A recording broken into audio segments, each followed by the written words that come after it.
नमामि धन्वन्तरिमादिदेवम् सुरासुरैर्वन्दितपादपद्मम् लोके जरारुकभयमृत्युनाशम् दातारमीशं विविधौषधीनाम् शङ्खं चक्रं जलौकां ददतमृतघटं चारुदोर्भिश्चतुर्भिः सूक्ष्मस्वच्छादिदया सुखपरिबिलसन्मालिलं भोजनेत्रम् कालाम्बोदोज्ज्वलाङ्गं कटितटविलसच्चारुपीताम्बराढ्यं वन्दे धन्वन्तरिं तं निखिलगगन प्रौढदावाग्निलीलम् से बमन विरेचन कराते हैं।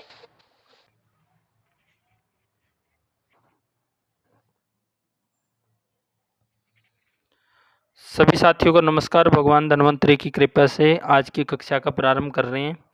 अब हम अष्टांग हृदय को बिल्कुल आरंभ से पढ़ने जा रहे हैं जी। अभी तक हमने लगभग 3 महीने हो गए हैं हमारे, अगस्त, सितंबर और अक्टूबर। तो 3 महीनों में अभी तक हमने आयुर्वेद का बेसिक सा सीखने की कोशिश करी है कि शरीर क्या है, उसमें वात पित्त कफ क्या है, उनको कैसे समझे वात पित्त कफ को। फिर हमने समझा कि गुणों के आधार पे समझना है। फिर हमने ऋतुचर्या अध्याय को पढ़ा, हमने मात्रा शीतीय अध्याय को पढ़ा, वेगों को जबरदस्ती धारण ना करे, अधारणीय वेगों को, वो पढ़ा हमने। तो ये एक बेसिक सा हमने पढ़ने की कोशिश करी है कि आयुर्वेद क्या है, बीमारियां क्या है।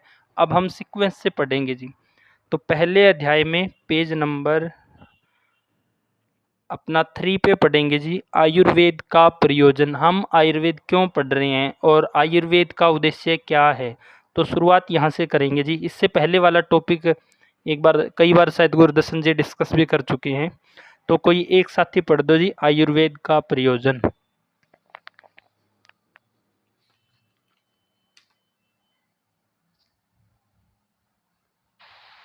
जी गुरु जी। आयुर्वेद का प्रयोजन है धर्म अर्थ सुख नामक इन 3 पुरुषार्थों का साधन प्राप्ति का उपाय आयु है। अतः आयु सुखायु की कामना करने वाले पुरुष को आयुर्वेद शास्त्रों में निर्दिष्ट उपदेशों में परम विशेष आदर करना चाहिए। शास्त्र वक्तव्य। शास्त्रों में उपदेश 2 प्रकार के मिलते हैं, एक विधानात्मक, इन्हें करना चाहिए, और दूसरे निषेधात्मक, इन्हें नहीं करना चाहिए। इस प्रकार के उपदेशों के प्रति समाज का आदर भाव होना चाहिए। अर्थात इस प्रकार आप विश्वसनीय अथवा प्रमाणिक महर्षि वचनों की उपेक्षा करने से सुखायु की प्राप्ति नहीं हो पाती। हमें तो हितायु सुखायु दीर्घायु की कामना करनी है। अतः महर्षियों के त्रिकाल सत्य उपदेशात्मक वचनों के प्रति परम आदर करना ही चाहिए। क्या निष्कर्ष निकला है अनुपम जी, क्या निष्कर्ष निकला है?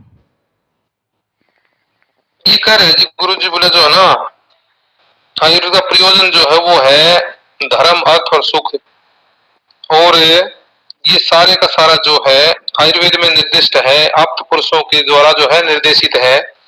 और जो इन चीजों को चाहता है, जो हितायु चाहता हो, सुखायु चाहता हो, दीर्घायु की कामना करता हो, तो उन्हें ऋषियों की, महर्षियों आदियों की जो त्रिकाल सत्य, किसी भी सर्वदा यदि सत्य किसी भी काल में हो सत्य ही है बातें, तो उनको हमें परम श्रद्धा के साथ उनका अनुपालन करना चाहिए, उनका पालन करना चाहिए। ऐसा कह रहा गुरु जी।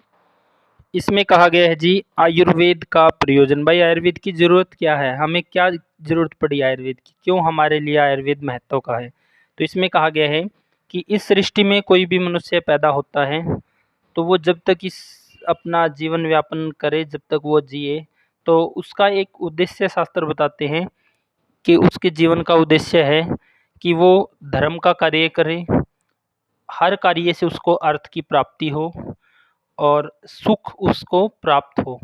धर्म, अर्थ और सुख या धर्म, अर्थ, मोक्ष ये हमारे जीवन का उद्देश्य है कि भाई हम अपने जीवन में कोई भी कार्य करें वो धर्म के अनुसार होना चाहिए। धर्म का मतलब आगे हम पढ़ेंगे, ये हिंदू, मुस्लिम, सिख, ईसाई नहीं, धर्म का मतलब है कि आपके जीवन का जो भी कार्य है उससे किसी का नुकसान ना हो, सबका हित हो, उसको धर्म बोला गया है जी। तो हमारा जीवन ऐसा होना चाहिए जिसमें सभी के लिए हितकारी हो, हम ऐसा कोई काम ना करें जिससे किसी का बुरा हो। तो धर्म, अर्थ, हम कोई भी काम करें उससे अर्थ की प्राप्ति हो, अर्थ की प्राप्ति ना हो तो ऐसा कोई कार्य नहीं करना चाहिए, ऐसा शास्त्र बोलता है। और फिर तीसरा है सुख, सुख यानी कि मोक्ष, कि हम ऐसा कार्य करें कि संसार के से जाने के बाद मोक्ष की हमें प्राप्ति हो। तो हमारे जीवन का उद्देश्य है धर्म, अर्थ, मोक्ष, ये 3 हमारे जीवन का उद्देश्य है। और ये कब मिलेंगे? अगर हम स्वस्थ होंगे तभी। अगर हम रोगी हैं तो ना तो हम धर्म का पालन कर पाएंगे, क्योंकि रोगियों के अंदर क्या है जी, भय, शोक, चिंता, क्रोध, और ना हमें अर्थ की प्राप्ति होगी, क्योंकि आपने देखा है कि कोई बीमार व्यक्ति अर्थ कमा रहा हो जी। और तीसरा फिर मोक्ष की प्राप्ति भी नहीं होगी, क्योंकि जब आप बीमार हो तो जीवन का उद्देश्य है धर्म, अर्थ, मोक्ष, इसकी प्राप्ति। और ये कब प्राप्त होगा? जब हम सुखी होंगे। और सुखी कैसे रहेंगे? वो आयुर्वेद के द्वारा होंगे जी।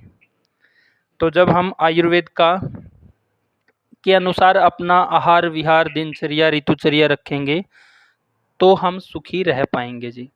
तो सुखी रहना है तो किसी का माइक खुला है जी, किसी साथी का। हमने अपने जीवन का उद्देश्य पूर्ण करना है तो उसके लिए हमें स्वस्थ रहना होगा, और स्वस्थ हम आयुर्वेद के सहारे ही रह सकते हैं। वक्तव्य में लिखा गया है कि इस शास्त्र में 2 तरह के उपदेश आपको मिलेंगे, एक विधानात्मक जिनको आपने करना है, दूसरा निषेधात्मक जिनको आपने नहीं करना है। जो विधानात्मक है उनको करना ही चाहिए, जो निषेधात्मक है उनको बिल्कुल नहीं करना चाहिए। जैसे कि हमने ऋतुचर्या अध्याय पढ़ा जी, उसमें हमने पढ़ा कि हेमंत और शिशिर ऋतु में ठंडा और चिकना नहीं खाना है। नहीं खाना है तो नहीं खाना है जी, खाएंगे तो शरीर में दोषों का संचय होगा, अगले ऋतु में प्रकोप होगा और फिर हमें बीमारियां होगी जी। तो इसमें इस तरह के उपदेश है कि हमारी दिनचर्या के अनुसार हमने क्या करना है, क्या नहीं करना है, किस समय खा लेना है, किस समय नहीं खाना है, कब तक खाना है, किस अनुपात में खाना है, वो हमने 8वें अध्याय में मात्रा सीतिया में पढ़ा। तो इसमें विधानात्मक और निषेधात्मक 2 तरह के उपदेश मिलेंगे, दोनों का पालन करना है। पालन करेंगे तो हम सुखी रहेंगे, सुखी रहेंगे तो हम अपने जीवन में धर्म, अर्थ, मोक्ष की प्राप्ति कर पाएंगे। इसलिए इसमें जो ऋषियों ने उपदेश दिया है, अब बहुत से लोग बोल देते हैं कि आयुर्वेद तो 5000 साल पुराना है या इतना पुराना है, आज के ऊपर नियम लागू नहीं होते। देखो जी, इस अध्याय को में हमने ऋतुचर्या अध्याय को पढ़ा। जब से सृष्टि बनी है तब से ऋतुएं ऐसी ही चल रही है, और जब तक सृष्टि रहेगी ऋतुएं ऐसी ही चलेगी जी।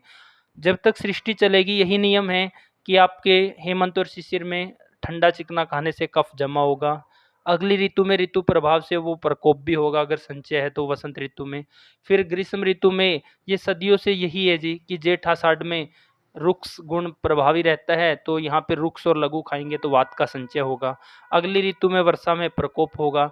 क्यों होगा? क्योंकि उस समय वातावरण में शीत गुण आ गया है, अग्नि बिल्कुल ही दुर्बल है, बादल छाए हुए हैं, बारिश हो रही है, ठंडी हवा चल रही है, नीचे से भाप निकल रही है, अमल विपाक है।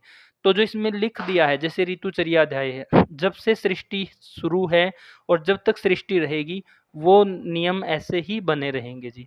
फिर जो मात्रा सीती है वो भी ऐसे ही बने रहेंगे। फिर हमने 7वां अध्याय में पढ़ा जीवन के उपस्तंभ आहार, निद्रा, ब्रह्मचर्य के बारे में।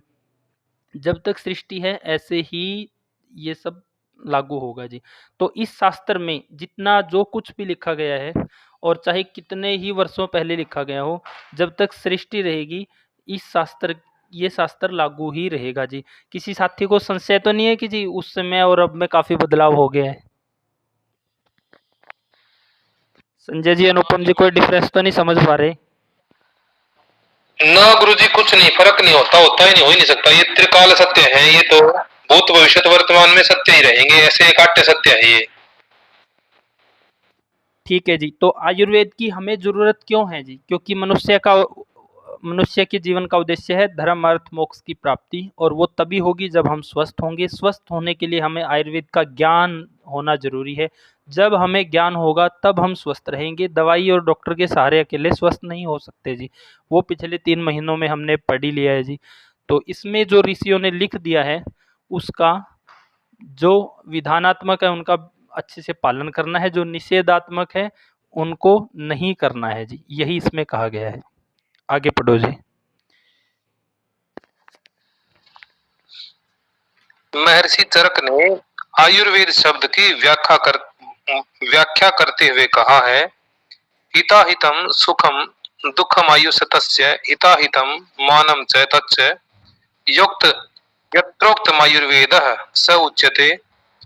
जिस शास्त्र में आयु अहित आयु सुख आयु तथा दुख आयु का वर्णन हो एवं आयु के हित अहित के लिए आहार विहार तथा औषधों का वर्णन हो और आयु के मान प्रमाण का निर्देश किया गया हो, साथ ही आयु का भी वर्णन हो, उसे आयुर्वेद कहते हैं। हित अहित सुख तथा दुख आयु का वर्णन चरक सूत्र 20 से 25 तक में है, विस्तार से है, वो देख सकते हैं। धर्म अर्थ साधनम। चलो एक बार इसको डिस्कस कर लेते हैं, फिर इसको नीचे वाले को पढ़ेंगे जी। तो पहले हमें पढ़ा कि आए पेज नंबर 4 पे पढ़ रहे हैं जी, 3 और 4 पे, 4 पे पढ़ रहे हैं जी। सबसे पहले हाँ जी, इसमें जो लिखा है फिर सो इसका मतलब क्या? इसका मतलब है जी, जैसे इसमें लिखा है चरक संहिता सूत्र स्थानम पहला अध्याय श्लोक नंबर 41। चरक सूत्र स्थानम पहला अध्याय पेज नंबर 41 श्लोक नंबर 41। मोनू जी 41 कहाँ से आ गया गुरु जी? इन्होंने क्या है, अच्छा वो वाला ऊपर वाला, ठीक है गुरु जी। मोनू जी हुआ क्लियर?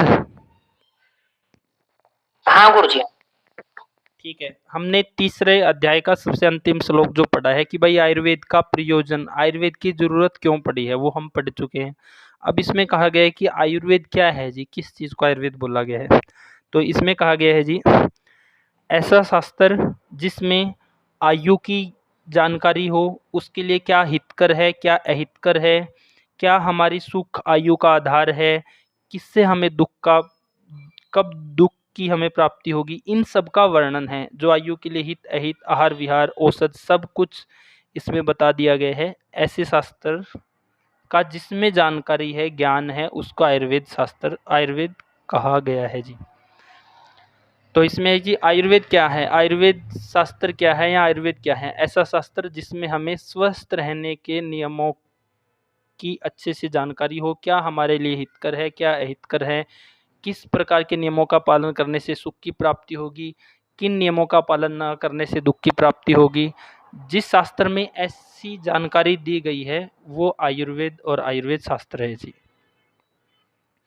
अब इसमें हम बहुत ही सुंदर धर्म अर्थ और मोक्ष या धर्म अर्थ सुख या धर्म अर्थ काम की बहुत ही सुंदर डेफिनेशन पढ़ेंगे जी कि क्या है। आगे पढ़ो जी।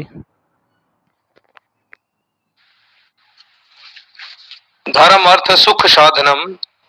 धर्म, आजकल धर्माचार्य इस शब्द की अनेक व्याख्याएं प्रस्तुत करते हैं, लेकिन आयुर्वेद शास्त्र सम्मत व्याख्या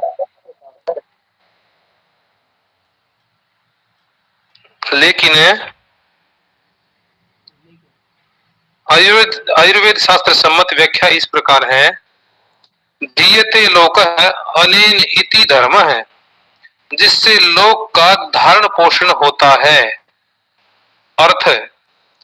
अर्थयते याच्यते इति अर्थ, अर्थात जिसे समाज प्राप्त करना चाहता है, यथा धन संपत्ति तथा जीवन उपयोगी समस्त साधन। सुख यह 2 प्रकार का होता है। एक सुख वह है जिससे तत्काल सुख की प्रतीति होती है, और दूसरा सुख वह होता है जिसे आत्यंतिक कहते हैं। वह सुख है मोक्ष प्राप्ति अथवा इस सुख को ऐहिक इस लोक से संबंधित तथा पारलौकिक परलोक से संबंधित रूप से समझा जा सकता है। तत्काल मिलने वाले सुख की महर्षि चरक ने निंदा की है। देखें चरक सूत्र 28-40 गीता में भी कहा गया है, ये तो संसप्रजा भोगा दुख योनयः एवते। इसमें कहा गया है जी कि धर्म क्या है? ऐसा कार्य जिससे लोक का धारण पोषण हो, मतलब ऐसा कार्य जिससे किसी का कोई अहित ना हो जी। आपके देखो कोई भी मनुष्य जब तक इस सृष्टि में रहता है तो वो धर्म, अर्थ और मोक्ष इसके लिए कार्य करता है, या धर्म, अर्थ, सुख के लिए कार्य करता है जी। अब वास्तव में धर्म क्या है? ऐसा आपका ऐसा कार्य जिससे किसी का नुकसान ना हो, वही धर्म की परिभाषा है जी। अर्थ क्या है? जिससे समाज प्राप्त करना चाहता है कि भाई आप कोई भी कार्य करें तो उसमें अर्थ की प्राप्ति जरूर होनी चाहिए, क्योंकि अर्थ के बिना फिर आपका परिवार और कार्य जो आपका उद्देश्य है वो पूरा नहीं हो पाएगा। और सुख के बारे में बोला गया है, दो प्रकार का है, एक तात्कालिक और एक दूसरा है जो मोक्ष प्राप्ति के लिए जी। जो तात्कालिक सुख है इसकी निंदा करी गई है, और जो मोक्ष प्राप्ति का है वो परमानेंट सुख है। तो यहाँ पे कहा गया है कि धर्म क्या है? आपके द्वारा किए गए हर कार्य से जिससे इस सृष्टि के किसी भी प्राणी, जीव जंतु, किसी का कोई नुकसान ना हो, वो धर्म है। और अर्थ है कि आपको अपने हर कार्य से अर्थ की प्राप्ति हो। सुख है ऐसा कार्य, मोक्ष की प्राप्ति जी, वो सुख बोला गया है। तो ये है जी आयुर्वेद क्या है? ऐसा शास्त्र जिसमें स्वस्थ रहने के नियमों की जानकारी है, जिसमें स्वस्थ रहने के लिए हमने किस प्रकार का आहार विहार, दिनचर्या, ऋतुचर्या, भोजनचर्या का पालन करना है वो जानकारी है, वो आयुर्वेद है। आयुर्वेद का ज़रूरत क्यों पड़ी, इसका प्रयोजन क्या है कि भाई कोई भी व्यक्ति जब तक जीवित रहता है तो उसने धर्म, अर्थ, मोक्ष इसके लिए कार्य करना है, तो वो तभी कर पाएगा जब वो स्वस्थ है। बीमार व्यक्ति कोई अपने जीवन का आनंद नहीं ले सकता। जब व्यक्ति स्वस्थ रहेगा तभी वो अपने जीवन के उद्देश्य को पूरा कर पाएगा। तो स्वस्थ रहने के लिए आयुर्वेद की ज़रूरत है। और ये हुआ जी धर्म अर्थ की परिभाषा। आगे पढ़ो। आयुर्वेदो उपदेशेषु। आयुर्वेदेशेषु प्राचीन काल से ही आयुर्वेद शास्त्र संबंधी अनेक संहिताएं विद्यमान हैं। उनमें विविध प्रकार के उपदेश मिलते हैं। उन सभी के प्रति व्यवहारिक आदर भाव रखना चाहिए। यही यहाँ उक्त वाक्य में प्रयुक्त बहुवचन की सार्थकता है। आयुर्वेद अवतरण। इसमें कहा गया है जी कि एक मिनट, आयुर्वेद शास्त्र का स्मरण ध्यान करके उसे दक्ष प्रजापति। हाँ, इसमें कहा गया है आयुर्वेदो उपदेशेषु। आवाज आ रही है जी?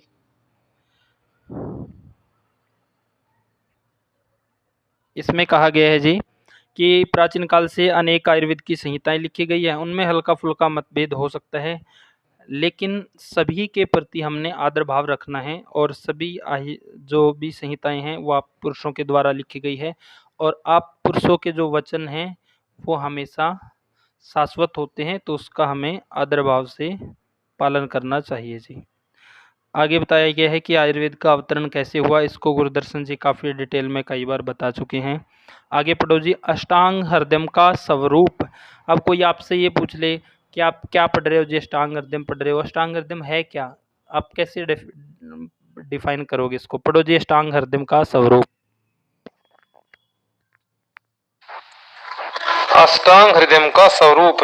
महर्षि वाग्भट का कथन है कि इधर उधर बिखरे हुए उन प्राचीन तंत्रों में से उत्तम भाग को लेकर यह उच्च संग्रह किया गया है। प्रस्तुत संग्रह ग्रंथ का नाम है अष्टांग हृदय। इसमें प्राचीन तंत्रों में वर्णित विषय न अत्यंत संक्षेप से और न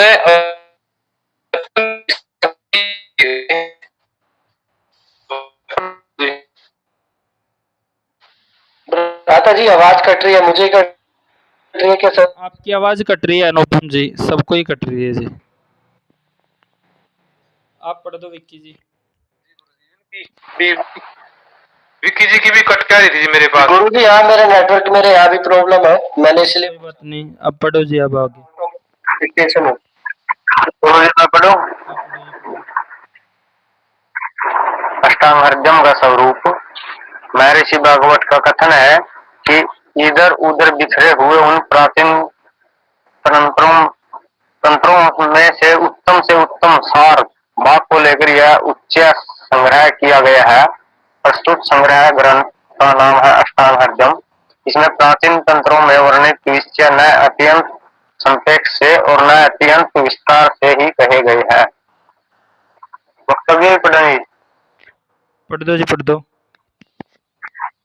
वक्तव्य अन्य इसके पहले लिखी गई संहिताएं या तो अत्यंत संक्षिप्त रही है, जैसे रविगुप्त, वीरचित, सिद्धास, सिद्ध सारा तंत्र यह आज तक प्रकाशित नहीं हो पाया, तथा अत्यंत विस्तृत जैसे अष्टांग संग्रह आदि उसके बाद लिखा गया यह अष्टांग हृदयम ग्रंथ ऐसा है जैसे मानव शरीर में हृदय होता है। ऐसा स्वयं ग्रंथकार ने इसी ग्रंथ के उत्तर स्थानम, ये जो 80 बाकी आगे कौन सा में कहा है, हृदय में मतेत अति अति विस्तृत ग्रंथ सरलता से सब समझ में नहीं आता, अतः यह ग्रंथ सर्व सामान्य के लिए होगा तो सोचकर ही इसकी रचना की गई है। अन्य प्राचीन संहिताओं में तुलना में अष्टांग हृदयम का प्रचार प्रसार भी अधिक है। इसमें कहा गया है जी अष्टांग हृदयम का स्वरूप, यानी कि अष्टांग हृदयम दो शब्द है। अष्टांग, अष्टांग मीन मतलब 8 और हृदय मीन्स हृदय। तो अष्टांग हृदयम इसका क्या मतलब है जी? इसका मतलब है कि आगे इसको जब हम पढ़ेंगे 8 पार्ट में इसमें चिकित्सा बताई गई है जी। अष्टांग का मतलब है 8 पार्ट में इसमें चिकित्सा बताई गई है। और हृदय का मतलब जैसे हमारे शरीर में हृदय है, वैसे ही इस शास्त्र को आयुर्वेद का हृदय बोला गया है जी। इस शास्त्र को आयुर्वेद का हृदय। तो अष्टांग हृदय, अष्टांग 8 अंगों में इसमें चिकित्सा बताई गई है, वो कैसे है आगे पढ़ेंगे। और जैसे हमारे शरीर में हृदय है, वैसे ही आयुर्वेद का हृदय ये शास्त्र है। अगर इस शास्त्र को आपने पढ़ लिया है तो आप बाकी संहिताओं को तुलनात्मक अध्ययन के लिए पढ़ सकते हो। अपने आप में ये संपूर्ण शास्त्र है जी। तो इसमें कहा गया है इस शास्त्र की को हृदय क्यों कहा गया है, ऐसी क्या खासियत है इसमें?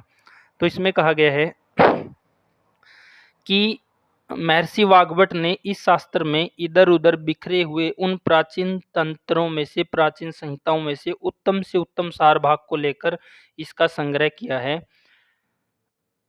यह जो शास्त्र है ना तो अत्यंत विस्तार में है ना छोटा है, तो ये मध्यम है जी। इससे पहले बहुत सी संहिताएं हैं जो यहाँ तो बहुत लंबी है, यहाँ बहुत छोटी है जी।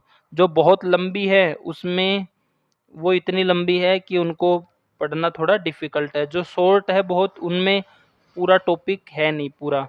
तो ये एक ऐसा शास्त्र है जिसमें सभी संहिताओं का सार भाग लिया गया है और आयुर्वेद का जो निचोड़ है उत्तम, वो इस शास्त्र के अंदर है। तो जैसे हमारे शरीर में हृदय है, वैसे ही आयुर्वेद का ये शास्त्र हृदय है और 8 अंगों में इसमें चिकित्सा बताई गई है। अभी आगे हम पढ़ेंगे कि कौन से 8 अंगों की इसमें चिकित्सा है। वो है जी काया चिकित्सा, बाल चिकित्सा, गृह चिकित्सा, ऊर्ध्वांग चिकित्सा, शल्य चिकित्सा, आगे अगतंत्र, जरा चिकित्सा यानी रसायन चिकित्सा और वाजीकरण यानी वृष चिकित्सा। तो ये 8 अंगों में इसमें चिकित्सा बताई गई है। कोई और साथी पढ़ो जी जो फ्लो में पढ़ सके, काया चिकित्सा के बारे में पढ़ो जी। मेरी आगे हो गया आवाज अजीब तो। पढ़ो जी, पढ़ो। क्या पढ़ो जी? काय चिकित्सा। हाँ, काया चिकित्सा के बारे में। काय चिकित्सा चीय चयने धातु से घय प्रत्यय तथा चय के स्थान पर कय करने से इसकी निष्पत्ति होती है। चीय अन्नादि भी इति काय है अथवा चीयते प्रशस्त दोष धातु मलही इति काय है। दोनों ही व्युत्पत्तियां यहाँ अपेक्षित है। इसी में संपूर्ण शरीर को पीड़ित करने वाले अमास्य तथा पक्वास्य से उत्पन्न होने वाले ज्वर आदि समस्त रोगों की शांति का उपाय किया जाता है। क्या समझ में आया जी इसमें? हाँ जी गुरु जी। चलो पूरा पढ़ दो, बाकी बचा है, ठीक है। उत्पन्न होने वाले ज्वर आदि समस्त रोगों की शांति का उपाय किया जाता है। अतः इसे काय चिकित्सा नामक प्रथम अंग कहते हैं। यह काय यौवन आदि अवस्थाओं वाला है। इस अंग के प्रधान तंत्र अग्निवेश तंत्र, चरक संहिता, बेल संहिता तथा हारित संहिता आदि हैं। क्या निष्कर्ष निकला है जी? काय चिकित्सा में क्या कहा गया है अनुपम जी? काय चिकित्सा में ये कहा गुरु जी की इसी में जो है ना संपूर्ण शरीर को पीड़ित करने वाले अमाशय और पकवास्य जो है ना जी, उसमें उत्पन्न होने वाले ज्वर आदि जितने भी रोग हैं उन सब की शांति का उपाय बताया गया है काय चिकित्सा में। अतः बोला इसलिए इसको काय चिकित्सा कहते हैं। ठीक है जी। देखो हम पढ़ रहे हैं अष्टांग हृदयम। अष्टांग मतलब 8 पार्ट में चिकित्सा। हृदय मतलब ये शास्त्र आयुर्वेद का हृदय है, जैसे हमारे शरीर में हृदय होता है।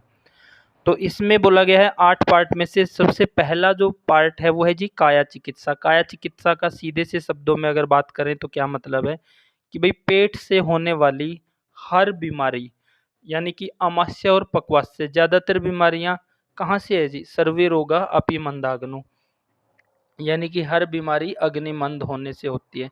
तो इसमें कहा गया है पेट से संपूर्ण शरीर में पैदा होने वाली बीमारियों की चिकित्सा इस पार्ट में बताई गई है काया चिकित्सा में। इसका मतलब यही है जी। दूसरा पढ़ो जी, बाल चिकित्सा, बाल तंत्र।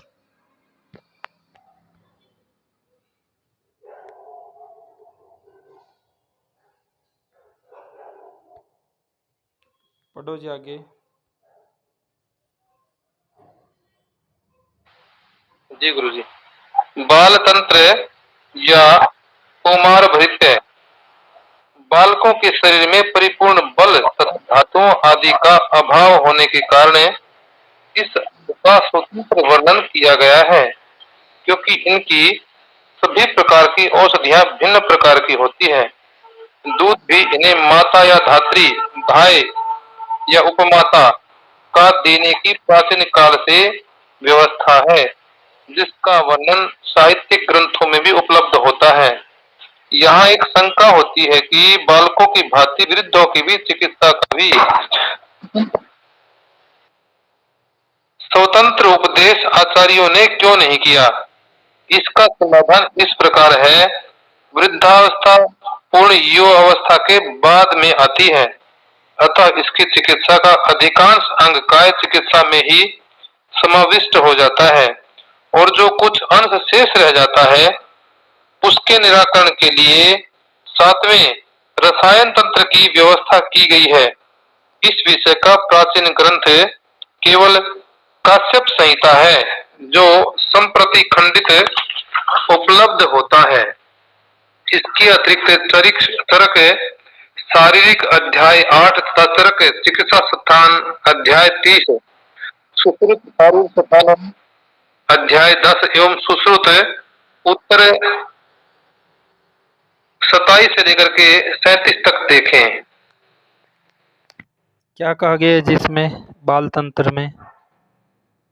ये कहा गुरु जी बाल तंत्र में भाई बालकों की चिकित्सा के बारे में कहा है विशेष तो उसमें, और फिर कहा कि भाई बालकों के लिए कहा तो बोला बुजुर्गों के लिए भी कहना चाहिए। तो बुजुर्गों के लिए कह रहे हैं कि भाई बुजुर्गों के लिए तो जो है ना बुजुर्ग होता है तो युवा होकर के ही बाद में होता है, तो युवाओं वाली वो चिकित्सा उसमें चल जाएगी। और विशेष कोई देखना हो, विशेष हो थोड़ा बहुत है, तो उसके लिए जो है उसके निराकरण के लिए 7वें रसायन तंत्र की व्याख्या जो है की गई है। रसायन तंत्र जो है वो उससे उसका काम चल जाता है, तो उसके लिए विशेष अलग से कुछ लिखने की जरूरत नहीं है बुजुर्गों के लिए, ऐसा कुछ करें गुरु जी। हाँ ठीक है जी, बड़ा अच्छा पढ़ा है। पहला हमने पढ़ा अष्टांग हृदय में 8 अंगों में इसमें चिकित्सा है। तो पहला है काया चिकित्सा, यानी पेट से होने वाले रोगों की चिकित्सा इसमें बताया गया है जी, पेट से होने वाली सभी बीमारियों की चिकित्सा। दूसरा है बाल चिकित्सा। बाल चिकित्सा में बच्चों की विशेष चिकित्सा की यहाँ व्यवस्था बताई गई है कि भाई जब तक बच्चा दूध पी रहा है तो बच्चे की चिकित्सा ना करके माँ की चिकित्सा करो, क्योंकि बच्चा उसके ऊपर ही डिपेंड है। और फिर बच्चे की चिकित्सा करनी है तो कैसे करनी है? तो इसमें साथ में सवाल आ गया है कि जब बच्चों की चिकित्सा बता दी है तो फिर वृद्धों के लिए भी अलग होना चाहिए। तो उसमें कहा गया है कि वृद्धावस्था हमारी युवावस्था के बाद ही आती है। मैक्सिमम दवाइयाँ उसी तरह से लाइन ऑफ ट्रीटमेंट उसमें चलेगा, बस मात्रा का निर्धारण का डिफरेंस रहेगा, बाकी लाइन ऑफ ट्रीटमेंट उसी तरह से चलेगा। तो यहाँ तक किसी साथी का कोई सवाल हो तो रख सकते हैं जी। अभी तक जो पढ़ा है किसी का भी कोई सवाल हो। पढ़ते पढ़ते बोर तो नहीं हो रहे जी? गुरु जी अच्छा लग रहा है। बच्चों की चिकित्सा गुरु जी पहले माता जी की चिकित्सा करेंगे, तो इसमें मतलब कि डायरेक्ट पहले बच्चों की चिकित्सा नहीं कर सकते ना? क्लियर है मतलब? ऐसा है जी, मतलब 6 महीने तक आप देखते भी होंगे जो व्यवहारिक है कि बच्चे को केवल माँ के दूध के ऊपर ही रखते हैं जी 6 महीने तक। 6 महीने के बाद उसको थोड़ा बहुत कोई फ्रूट, केला, कोई मक्खन, कोई दाल का पानी, बाकी चीज़ें 6 महीने के बाद खिलाना शुरू करते हैं। तो 6 महीने तक ऐसा बोला गया है कि बच्चे का जो शरीर है उसकी जो कैपेसिटी है वो केवल माँ के दूध को पचाने की ही है जी। तो अभी वो निर्भर भी माँ के दूध पे ही है। तो यहाँ पे अगर बच्चे को समस्या आ रही है, तो यहाँ पे माँ की चिकित्सा करनी है जी। विक्की जी। इसमें इसमें गुरुजी वो जो है ना जी, बच्चों के लिए जो अन्नप्राशन संस्कार होता है वो भी 6 महीना होने के बाद ही होता है। और वैसे भी गुरुजी बच्चों में मान लीजिए कोई दोष आया है, कोई रोग आया है, तो वो माँ के द्वारा ही आया है, क्योंकि माँ का दूध ही पीता है वो बच्चा। तो इसलिए भी ये अच्छा ही है, ऐसा ही होना चाहिए वैसे वास्तव में। अपने यहाँ क्या है जी, बच्चे को शुरू में ही स्वाभाविक रूप से जन्म होने के बाद कई बार शुरुआती 10, 15, 20 दिनों तक बुखार आदि आ जाता है, क्योंकि थोड़ा माहौल भी गर्भ से बाहर निकलता है, एक तरह से अलग इन्वायरमेंट होता है। तो यहाँ पे जी वो पैरासिटामोल और ये सब दवाइयाँ शुरू हो जाती है। यहीं से बच्चे की इम्यूनिटी ख़त्म कर देते हैं जी। यहीं से अगली पीढ़ी में देखो कितना डिफरेंस आ गया है जी। और अब तो दूध भी वो चल रहा है जी पैकेट वाले, जिसके अंदर 1 केजी के अंदर वो मेलामाइन पता नहीं कितनी क्वांटिटी है, वो जो दिखाई गई है स्टैंडर्ड उतना मिला सकते हैं। अब ऐसा दूध पी रहे हैं जी बच्चे भी। गुरुजी अब तो लिक्विड वाला भी नहीं जी, वो नेस्ले वाला वो पिलाते हैं जी, ठोस होता है ना, पानी में घोल करके वो दूध पिलाते हैं। बोला जी ये बच्चों के लिए बहुत अच्छा है, पौष्टिक है, बोला ऐसा करते हैं वो। बिल्कुल जी। और आजकल की माता-पिता भी ऐसी, माताएँ भी ऐसी हैं, उनको भी ज्ञान इसी तरह का है। तो इसलिए अगले बच्चों की जो स्ट्रक्चर है वो पूरा बिगड़ गया है जी। गुरुजी हमारे यहाँ पे कुछ ऐसा नियम है बड़े बुजुर्गों का कि बच्चों को कुछ घुट्टी टाइप का बना के पिलाते हैं, जैसे कि या तो गुड़ का या शहद का, मतलब वही कॉटन टाइप से पानी या कुछ ऐसा करके। क्या वो सही है क्या? हाँ ठीक है जी, वो सही है। जो पुराने टाइम में विधान था वो ये था जी कि उसमें शहद और थोड़ा स्वर्ण भस्म लेते हैं और उसके साथ बच्चे की जीभ पे ओम लिख देते थे जी। तो वो घुट्टी दी जाती थी। जन्म घुट्टी में भी आता है जी, सुश्रुत संहिता में उसी का वर्णन है विक्की जी। अब वो जो संस्कार हैं बच्चों के वो तो आयुर्वेद से लिए गए हैं ना गुरुजी। लेकिन गुरुजी इसमें ये नहीं समझ में आया गुरुजी कि बच्चे की जीभ पे जो ओम है ना, सोने की सलाखा से लिखने का विधान है, लेकिन लिख कैसे, किस तरह लिखना पड़ता है जी? कैसे लिख पाएंगे जी बच्चे की जीभ के ऊपर वो? जैसे हम तिलक से वो बनाते हैं ना पत्ते पे या किसी चीज पे ओम या कुछ भी लिख देते हैं तिलक के माध्यम से, वैसे ही उसकी जीवा पे लिखना होता है। क्या गुरुजी सही बोल रहा हूँ मैं? ठीक बोल रहे हो आप। जी गुरुजी लिख तो ठीक है, तो बोल तो ठीक रहे हैं जी, लेकिन इसका व्यवहारिक वो पूछ रहा हूँ भाई, सोने की सलाखा से मुंह खोल करके जीवा में कैसे लिख कैसे पाएंगे वो पूछ रहा हूँ। अनुपम जी वहाँ कोई डिजाइन कलाकृति तो करनी नहीं है। हमने शहद और भस्म थोड़ी सी मिला के और उस पे बस उस ओम ओम की तरह लिख देना, या वैसे भी चटा देंगे तो वो भी काफी है। जी गुरुजी। ठीक है, वहाँ कलाकृति तो करनी नहीं है कि अब मतलब जब बच्चे का जन्म हुआ तुरंत की होता है ना ये वाला, और फिर उसके बाद क्या कहते हैं बच्चे को तो मतलब कुछ मतलब गुड़ खाने का भी बताया राजीव भाई ने, तो गुड़ उसको वैसे चढ़ा सकते हैं क्या जन्म के तुरंत बाद? देखो जो सुश्रुत संहिता में इसके बारे में दिया है जी, आप पढ़ेंगे गर्भ विज्ञान वाले अध्याय को, तो इसमें है कि बच्चे को जी शहद और ये मिला के ओम लिख दो। गुड़ के लिए वहाँ पे नहीं है जी, शहद और सुनने वाला वो है। तो शहद हम दे सकते हैं, गुड़ का इतना आइडिया नहीं है जी, ना किसी को देते हुए देखा है कि गुड़ का क्या है। और शायद गुड़ उतना इफेक्टिव नहीं रहेगा विक्की जी, शहद वाला हम कर सकते हैं। उसके बाद कोशिश करना चाहिए बच्चे को सीधा माँ के दूध के ऊपर लेके जाएं जी। कई बार माँ के स्तन में दूध नहीं उतर पाता है, तो आयुर्वेद में जो हर महीने के हिसाब से चिकित्सा होती है, उसमें अंतिम महीनों में जैसे अंतिम 3 महीने में स्तावरी देने के लिए बोला जाता है जी, स्तावरी और विदारी कंद, उसको मक्खन या दूध में मिला के पी लें। तो जो उन्हीं माताओं को ये समस्या आती है जिनकी पहले डिलीवरी होती है, भाई दूध थोड़ा देरी से उतरता है, फिर भी बच्चे को दूध माँ के स्तन पे ही लगाना चाहिए, उससे दूध जल्दी उतर आता है। कई क्या करते हैं जी, अभी दूध नहीं आया है तो बच्चे को ऊपर का पिलाना शुरू कर देते हैं, तो वो भी थोड़ा-सा ठीक नहीं है, क्योंकि जितना माँ का स्तन पे लगा रहेगा बच्चा उतना ही जल्दी दूध आता है जी। और किसी साथी का कोई सवाल हो जी? बाकी किसी का कोई सवाल समझ आ रहा है जी बाकियों को? गुरु जी ये टावर और एक और क्या शब्द बोला था जी आपने? विदारी कंद जी, विदारी कंद, विदारी कंद जी। तो लास्ट के 3 महीने में देनी होती है जी। इसको पढ़ेंगे डिटेल में जी। हाँ, अंतिम 3 महीनों में आता है, इसको पढ़ेंगे डिटेल में। कुछ दिनों में थोड़ा-सा एक कुछ टॉपिक लिखवाने का काम करेंगे, उसमें आपका ये टॉपिक आ जाएगा कि किस महीने क्या देना चाहिए गर्भवती को। ठीक है जी गुरु जी। गुरुजी मैं ये कहना चाहता हूँ, आप इस बात से बिल्कुल निश्चिंत रहिए, हमें सब समझ में आ रहा है, क्योंकि जो जो हार्ड पार्ट था मुझे लगता है वो हो चुका है, तो बिल्कुल सरल ही है। ठीक है जी, आगे पढ़ो जी। ठीक है मोनू जी। ग्रह चिकित्सा भूत विद्या, इसमें देव असुर पुतना आदि ग्रहों से ग्रहित है। प्राणियों के लिए शांति कर्म की व्यवस्था की जाती है। इनमें बाल ग्रह तथा कुंड ग्रहों का भी समावेश है। साथ ही इनकी शांति के उपायों की भी चर्चा की गई है। इस विषय का आज कोई प्राचीन स्वतंत्र तंत्र उपलब्ध नहीं है।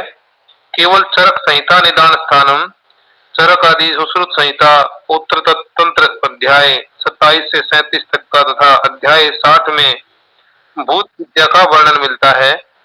इसके अतिरिक्त सुश्रुत संहिता सूत्र स्थान अध्याय 5, 17, 33 तक शस्त्र कर्म करने के बाद रक्षोघ्न मंत्रों द्वारा रोगी की रक्षा का विधान कहा गया है। खेद है कि युगों से गुरु परंपरा से चली आने वाली यह विद्या आज शोचनीय दशा को पहुंच गई है। आज भी इसकी सुरक्षा के उपाय नहीं किए जा रहे हैं। इसके ऊपर कोई साथी बोलना चाहेगा जी?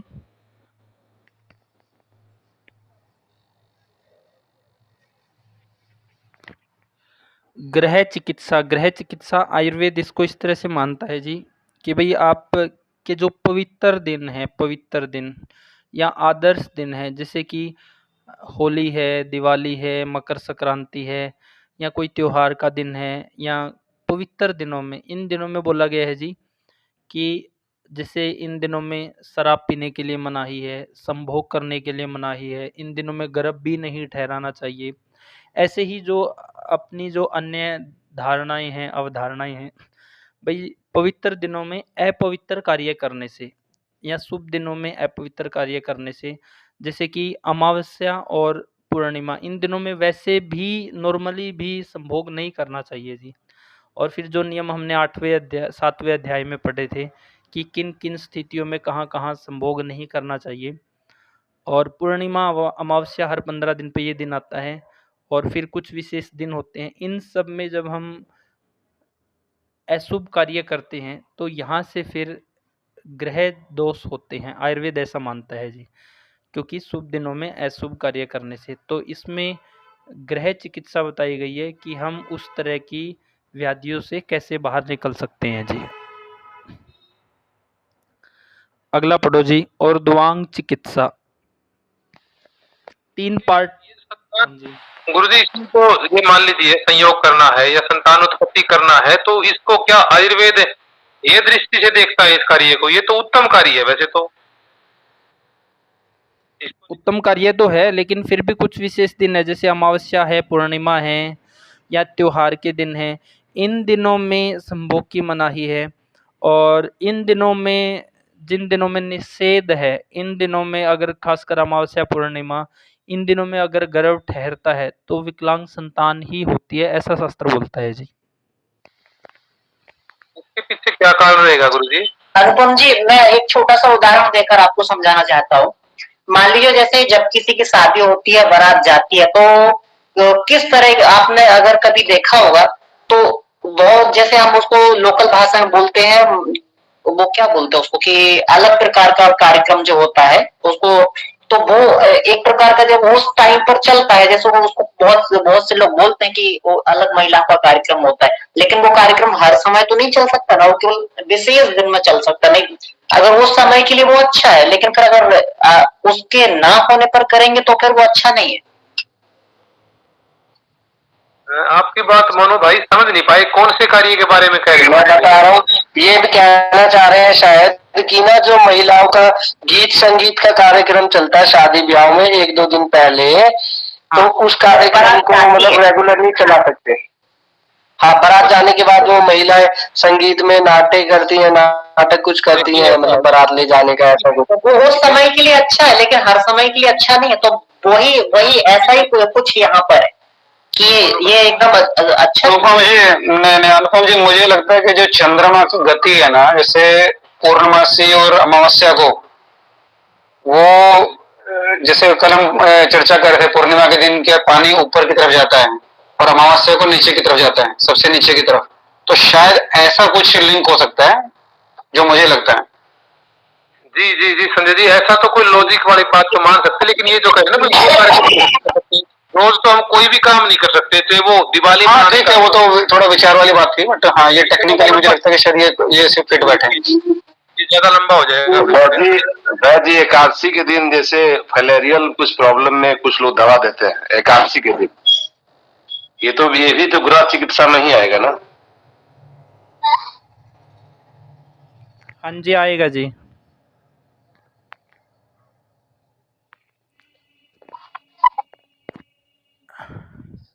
श्रीमान गुरुदर्शन की इसमें हमारा मार्गदर्शक करिए थोड़ा बहुत ना, सुन रहे हैं तो।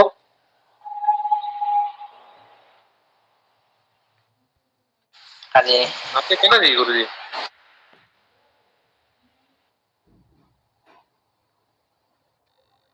हाँ जी, ये जो ग्रह चिकित्सा है ना जी, इसके ऊपर तो मैं यही कह सकता हूँ जी कि आयुर्वेद के जो 8 अंग है, काय बाल ग्रह ध्वांग शैल दृष्टा जरावृषण, तो जो ये 8 अंग है ना, इनमें से सभी अंग का एक एक प्रमुख ग्रंथ है जी।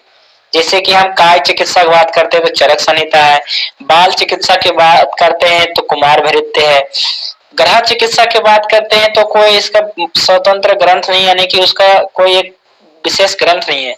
फिर ऊर्ध्वांग चिकित्सा का भी विशेष ग्रंथ है, यानी कि मतलब क्या है कि ऊर्ध्वांग मतलब होता है आंख कान आदि के बारे में, आंख कान नाक गला मस्तिष्क, तो ये ऊपर के अंग आ गया। और फिर इसी प्रकार से जरा चिकित्सा, वृक्ष चिकित्सा है ना, शल्य चिकित्सा का भी विशेष ग्रंथ है सुश्रुत संहिता, विष चिकित्सा का भी एक विशेष ग्रंथ है अगध तंत्र। तो इस प्रकार से हर एक मतलब के एक अंग का विशेष ग्रंथ है, पर ये ग्रह चिकित्सा का कोई विशेष अंग नहीं है। तो क्या है कि इसके बारे में विशेष नहीं, मतलब कि सभी लोग मतलब हम भी नहीं ज्यादा पढ़े हैं, तो इस कारण से भी हम ज्यादा बता भी नहीं सकते। लेकिन मैंने इसके ऊपर थोड़ा सा मतलब क्या है कि मैंने ज्यादा फोकस करी है, तो हमने इतना ही समझा है कि जो ग्रह चिकित्सा है ना, बहुत ही बढ़िया चिकित्सा है जी, बहुत ही बढ़िया चिकित्सा है। हम इसको ऐसे कह सकते हैं, इसके ऊपर क्या है कि थोड़ा सा आप आयुर्वेद मतलब कि थोड़ा इसको डीप जाना चाहे ना, तो एक बार मैंने इसके ऊपर मैंने बोला था और आप लोग के ग्रुप में मैंने डाला था, ग्रह चिकित्सा का क्या विषय है। ग्रह चिकित्सा जी एक प्रकार से कहिए कि रंग चिकित्सा है जी, मैं तो ये मानता हूँ। गुरुदर्शन ज्योतिष चिकित्सा इसमें आता है, ग्रह चिकित्सा में ज्योतिष आता है।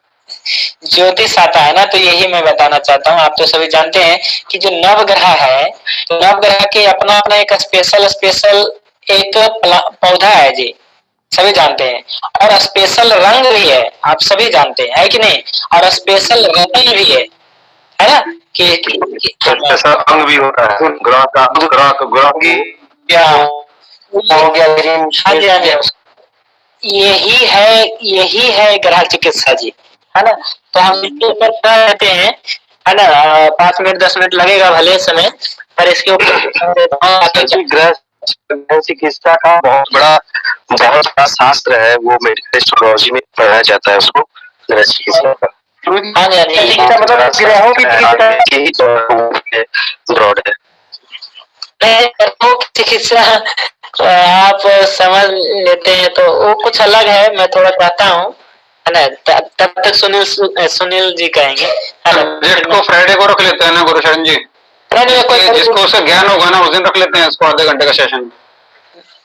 गुरुजी, सर से लेकर पैर तक 27 नक्षत्र माने जाते हैं बॉडी के अंगों के आधार पे, और जो ग्रह जिस नक्षत्र का स्वामी माना जाता है तो उसके आधार पे उतनी बीमारी, और उसको ठीक करने के लिए उसके आधार पे पेड़ वृक्ष, उसके माध्यम से ये सब चीजें देखी और बताई जाती है। क्या सही बोल रहा हूँ क्या मैं? हाँ जी, बिल्कुल सही बोल रहे हैं। चलो इसको शुक्रवार के दिन ले लेते हैं जिस टॉपिक को, उस दिन विशेष पढ़ा सकते हैं कोई भी साथी। हाँ, यार मैं जो जहाँ तक जानता हूँ और सुनील जी जानते हैं या जो भी साथी जानते हैं, तो अगला टॉपिक जो है इस फ्राइडे को यही टॉपिक रहेगा, ग्रह चिकित्सा के बारे में जी। ठीक है, 15-20 मिनट के लिए तो मैं बोल लूंगा गुरुजी, उस पर सारा स्टडी करके थोड़ा ना। ठीक है जी, तो आधा घंटा मैं भी बोल दूंगा। ठीक है, अगला पढ़ो जी, ऊर्ध्वांग चिकित्सा। अनुपम जी चौथा पार्ट पढ़ो। ऊर्ध्वांग चिकित्सा शलाक्य तंत्र, ऊर्ध्व जत्रुगत आंख, मुख, कान, नासिका आदि में आधारित रोगों की शलाका आदि द्वारा की जाने वाली चिकित्सा ही इस अंग का प्रधान क्षेत्र है। शलाक्य तंत्र के नाम से आज कोई ग्रंथ स्वतंत्र रूप से नहीं मिलता। सुश्रुत संहिता के उत्तर तंत्र के अध्याय 1 से 19 तक में उत्तमांग सिर प्रदेश में स्थित नेत्र रोगों का, 20 तथा 21वें अध्यायों में कर्ण रोगों का, 22 से 24 तक नासा रोगों का और 25 एवं 26वें अध्यायों में शिरो रोगों का वर्णन किया है। सुश्रुत निदान स्थान में मुख्य रोगों का वर्णन तथा सुश्रुत चिकित्सा स्थान अध्याय 22 में मुख्य रोगों की चिकित्सा का उल्लेख किया है।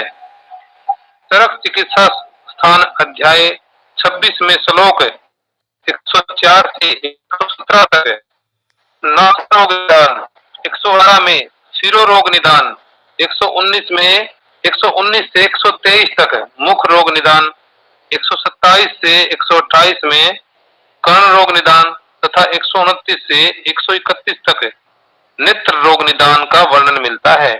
वैसे भी शलाक्य तंत्र पर अधिकार पूर्वक कुछ कहना यह चरक की प्रतिज्ञा के विरुद्ध विषय था, जैसा कि उन्होंने कहा है, पराधिकारे तूने विस्तरोक्ति सस्ते सेनायत्र न प्रयास है, अतएव वे इसके विस्तार में नहीं गए।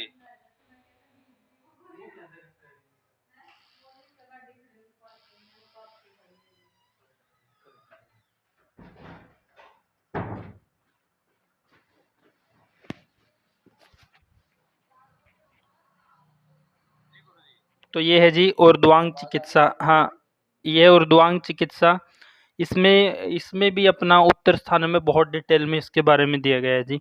ऊर्ध्वांग है गले के ऊपर के रोगों को ठीक करना जी, गले के ऊपर उदान क्षेत्र के रोगों को ठीक करना, ये ऊर्ध्वांग चिकित्सा के अंतर्गत है। मुख, नाक, कान, गला, आंखें, इन सब के रोगों को ठीक करने के लिए। तो 8 पार्ट है, उसमें से पहला है जी काय चिकित्सा, दूसरा है बाल चिकित्सा, तीसरा है गृह चिकित्सा और चौथा है अपना ऊर्ध्वांग चिकित्सा, गले के ऊपर के रोगों की चिकित्सा। अगला पढ़ो जी शल्य तंत्र। शल्य तंत्र उक्त आयुर्वेद के 8 अंगों में यही अंग सबसे प्रधान है, क्योंकि प्रथम देवासुर संग्राम में युद्ध में हुए घावों की सद्य पूर्ति, जल्दी पूर्ति के लिए इसी की आवश्यकता पड़ी थी। उस समय देव वैद्य अश्विनी कुमारों ने इस तंत्र का समुचित प्रयोग कर दिखाया था। आज भी शल्य चिकित्सा कुशल चिकित्सक उनका प्रतिनिधित्व करते ही हैं। देखें, सुश्रुत का सूत्र जो है 1:17 था 18, भगवान धन्वंतरी का अवतार शल्य आदि अंगों की पुनः प्रतिष्ठा के लिए ही हुआ था। देखें तो सूत्र जो है एक का चिकित्सा प्रधान चरक संहिता में भी तथा गुलम आदि रोगों में शल्य कर्म विशेषज्ञ से सहायता लेने का संकेत है। मूलतः शल्य तंत्र में यंत्र, शस्त्र, क्षार, अग्नि के प्रयोगों का निर्देश मिलता है। ठीक है जी, 5वां पार्ट है जी शल्य चिकित्सा। शल्य चिकित्सा जिसके जनक सुश्रुत ऋषि थे और सर्जरी इसके ऊपर आज के टाइम में कब्जा कर लिया है जी एलोपैथी वालों ने। और आयुर्वेद में ये आयुर्वेद के जो डॉक्टर हैं उनके लिए ये एक तरह से रोका हुआ है। पुराने टाइम में आप देखते हैं कि हर घर में सामान्य डिलीवरी होती थी, वो भी एक तरह से आपका क्या है जी, इसका ही एक अंग था वो, इसका ही। तो शल्य चिकित्सा अपने सर्जरी वाली जी। तो 8 में से ये 5वां अंग है। छठा पढ़ो जी, दृष्ट विषा चिकित्सा यानी अगध तंत्र विष चिकित्सा जी। जी प्रश्न शल्य चिकित्सा में हाँ जी, हाँ जी। जी इसमें जैसे शल्य चिकित्सा में जैसे सर्जरी वगैरह करते थे उस समय, तो कई बार जैसे कोई अंग जोड़ना हो या टांके लगाना हो तो उसको सुन्न करने के लिए क्या आयुर्वेद में कुछ इसके बारे में जानकारी है ये आपको? ना, इसके बारे में कोई जानकारी नहीं है जी। गुरदर्शन जी को हो या किसी और साथी को हो तो बता सकते हैं जी। शल्य चिकित्सा पे अपना कोई प्रैक्टिस नहीं है जी। गुरुजी बहुत सारे औषध द्रव्य लुप्त हो गए ना जी, और हमारे जो शास्त्र हैं वो भी नालंदा और तक्षशिला आदि में हमारे जो साहित्य फूका गया है ना, उन्होंने खिलजी आदि ने फूका था, तो उसमें वो नष्ट हो गए सारे के सारे। नहीं तो सारे ही थे हमारे पास। और युद्ध में ऐसे ऐसे रसायनों का प्रयोग करते थे, यानी कि ऐसे ऐसे औषधियों का कि यानी कि आज तुरंत ठीक हो जाता था, मतलब पैर टूट गया तो तुरंत ही जोड़ दिया जाता था, हाथ टूट गया तो तुरंत ही ठीक हो जाता था। जी जी, हमारी जो पुरातन परंपरा थी ऐसी थी, रात को घाव हो गया आदमी, हाथ कट गया, पैर कट गया, घाव हो गया, तो रात्रि रात्रि में उसको इतना अच्छा तैयार कर दिया कि सुबह फिर युद्ध के लिए चल गया आदमी। और अब तो उंगली कटने से भी वो एक हफ्ते तक नहीं जा पाता। तो ये आज की खोज इतनी अच्छी नहीं है, और फिर आयुर्वेद के लिए तो बैन ही कर दी इन मूर्खों ने। ठीक है, अगला पढ़ो जी।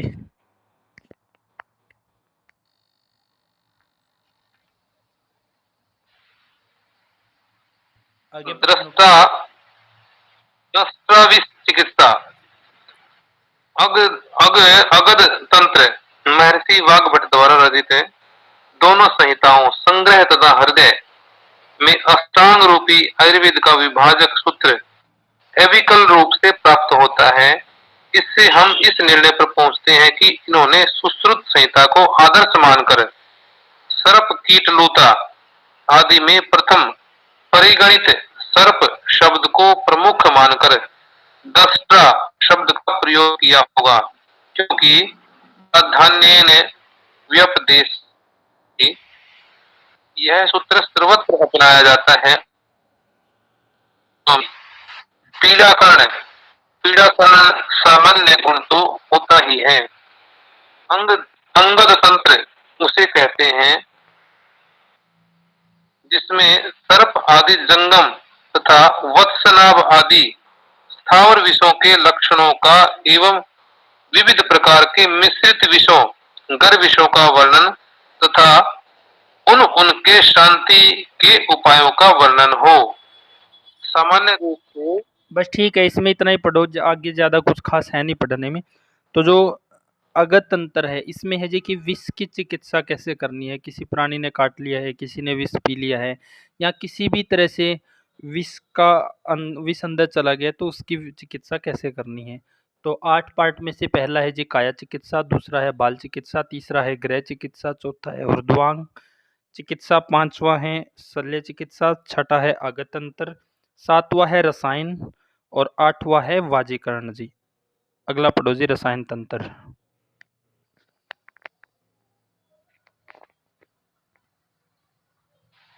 रसायन तंत्र कहाँ है गुरुजी? अच्छा, रसायन ये जरा चिकित्सा, जरा चिकित्सा रसायन तंत्र। उक्त अगध तंत्र के बाद रसायन तंत्र के प्रस्तुतिकरण का औचित्य प्रतिपादित करते हुए श्री अरुणदत्त कहते हैं कि रसायन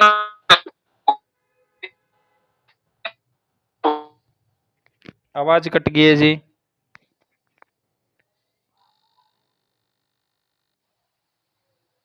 रसायन तंत्र उसे कहा गया है जो व्यवस्थापन कुछ समय के लिए पुनः यौवन को स्थिर करने में सहायक होता है, आयु को बढ़ाता है, मेधा धारणा शक्ति युक्त धी अर्थात धारण शक्ति तथा सभी प्रकार के बल को बढ़ाने एवं रोगों का विनाश करने में समर्थ हो।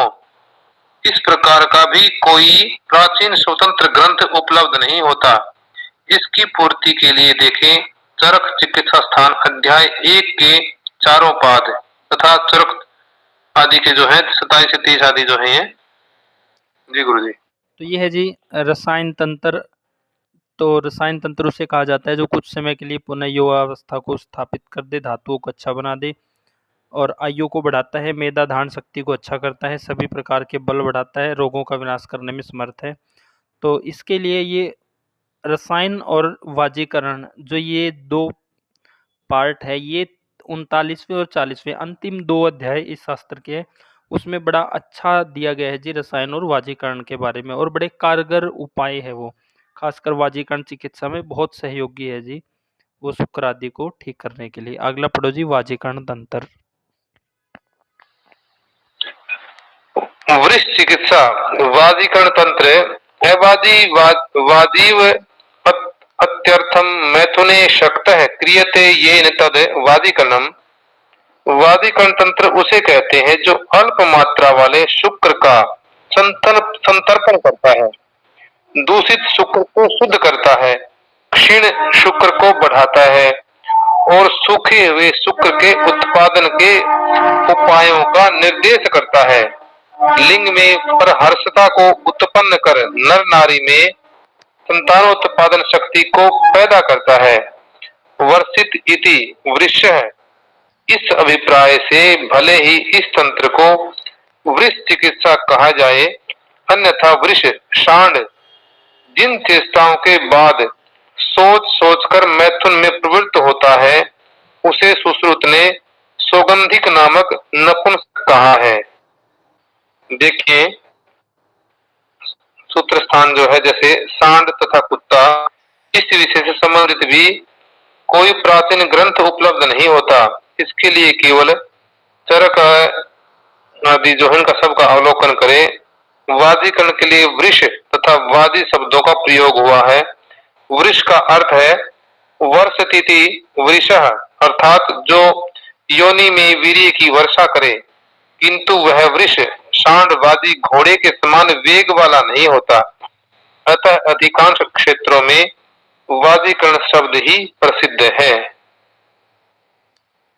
सावधान पढ़ो गुरु जी। सावधान भी पढ़ दो जी, सावधान कर दो सबको।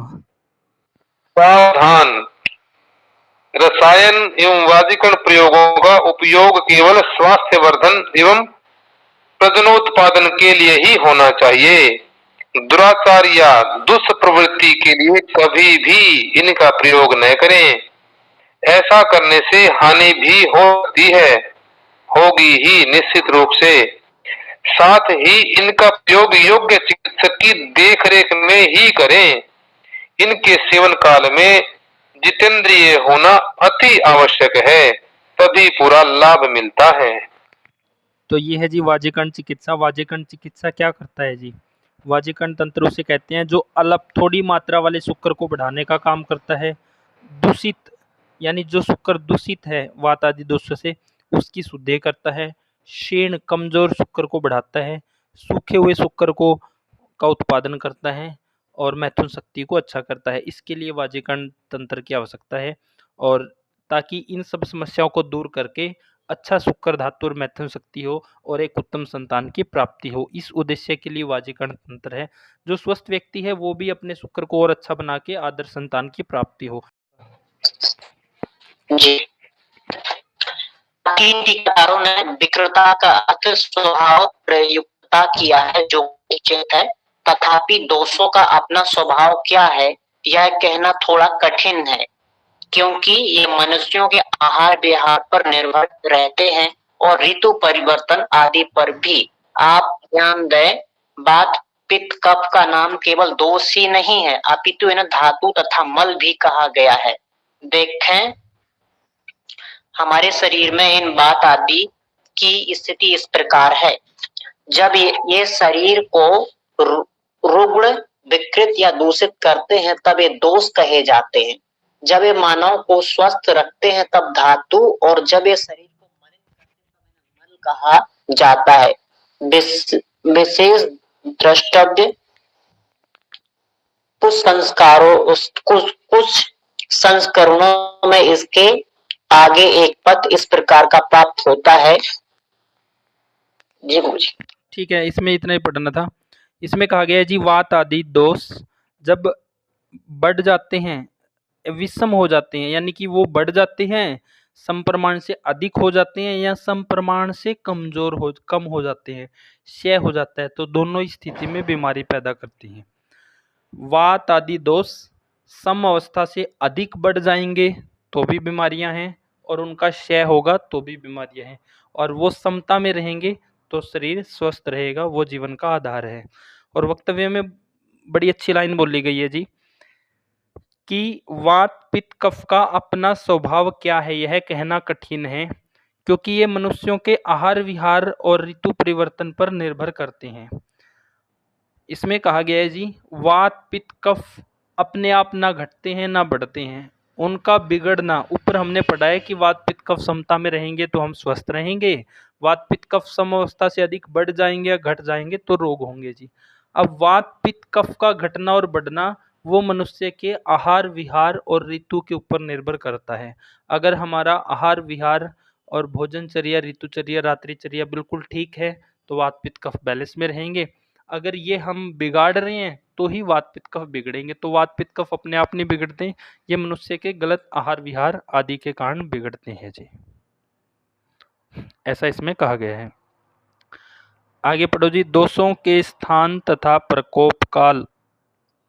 जी गुरुजी, जैसे आपने पहले गुरुजी क्लियर करा दिया कि वात पित्त कफ के कितने कितने दोष हैं, तो ये चीज हमें एक सेकंड में क्लियर हो गई। अगर वो पहले नहीं पढ़ाया होता तो ये हमें क्लियर होने वाला नहीं था। इसलिए ये अब आसानी से कंप्लीट है, इसलिए ये बाद में करवाया गया है, इसलिए पहले दिन से ये नहीं पढ़ाया गया, क्योंकि पहले दिन से आपके लिए इन सब का कोई महत्व नहीं था। अब आप ये गुणों को और हर चीज़ को, ऋतु को अच्छे से समझ गए हो, तो अब कितना आसान है आप लोगों के लिए इसको समझ पाना। नहीं आने वाला समझ लगा। अब पढ़ो जी, दोषों के स्थान तथा प्रदोष प्रकोप काल। दोषों के साथ प्रकोप काल, ये तीनों बात आप दो सदा समस्त शरीर में व्याप्त रहते हैं। फिर भी नाभि में निचले भाग में वायु का, नाभि तथा हृदय के मध्य भाग में पित्त का और हृदय के ऊपरी भाग में कफ का आश्रय स्थान है। ठीक है, इसमें देखो, इसमें क्या कहा गया है मोनू जी, या कोई भी साथी बताएंगे क्या कहा गया है जी? स्थान नाभि के नीचे, और जो मध्य भाग में है वो पित्त का, जहाँ सारी धातुएं बनती हैं, और हृदय के ये तो आपने वैसे ही बोल दिया जैसे इसमें लिखा गया है। सिंपल से शब्दों में, अपने सरल शब्दों में क्या मतलब इसका मोनू जी? चलने का मतलब गुरु जी बात हो गया। आदमी तो चलते हैं जी। नहीं, इसका शरीर का भाग ये है कि यहाँ पर आश्रय स्थान। ये गुरु जी पूरी देह में तीनों ही दोष हैं, कहीं भी उसका ना हो या ना हो, विशेष रूप से लेकिन रूप से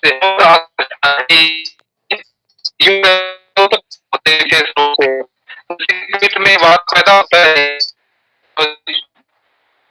इसमें ऐसा कहा गया है जी, इसमें ऐसा कहा गया है कि वात पित्त कफ हर मनुष्य के हर एक पार्ट में है जी। वात पित्त कफ संपूर्ण शरीर में है, लेकिन फिर भी वात का जो मुख्य स्थान है वो नाभि के नीचे है जी।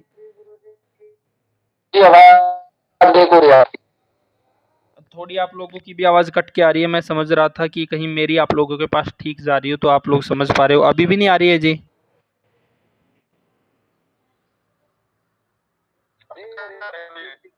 एक बार मैं लेफ्ट करके दोबारा जुड़ता हूँ जी। ज्यादा नहीं है, चलने दो जी।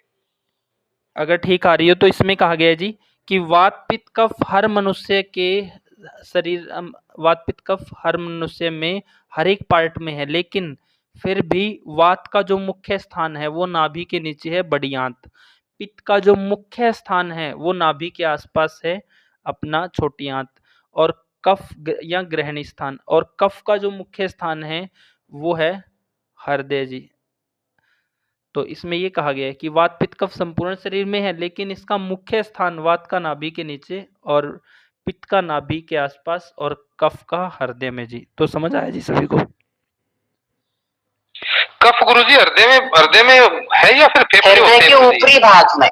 कफ का जो मुख्य स्थान है वो हृदय से फेफड़े तक है जी, जहां हम बात करते हैं प्राणवायु। प्राणवायु में वायु और जल महाभूत है जो। हृदय से आमाशय तक, हृदय, आमाशय, फेफड़े, ये स्थान अपना आमाशय से और गले तक हम बोल सकते हैं, गले से ऊपर उदान वायु जी। जी गुरुजी। तो ये था जी कि वात पित्त कफ संपूर्ण शरीर में है, लेकिन मुख्य स्थान यहाँ है जी।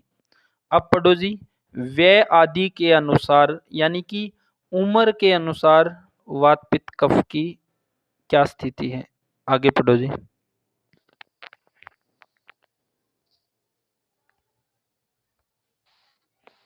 आगे पढ़ दो जी कोई भी साथी। के अनुसार काल, यद्यपि ये दूध सदा गति क्रियाशील रहते हैं, तथापि वयस के अंतकाल वृद्धावस्था में, वयस के मध्य यौवन काल में तथा वयस के आदि बाल्य काल में और दिन रात तथा भुक्त भोजन कर चुकने के अंत, मध्य एवं आदि काल में विशेष रूप से गतिशील होते हैं।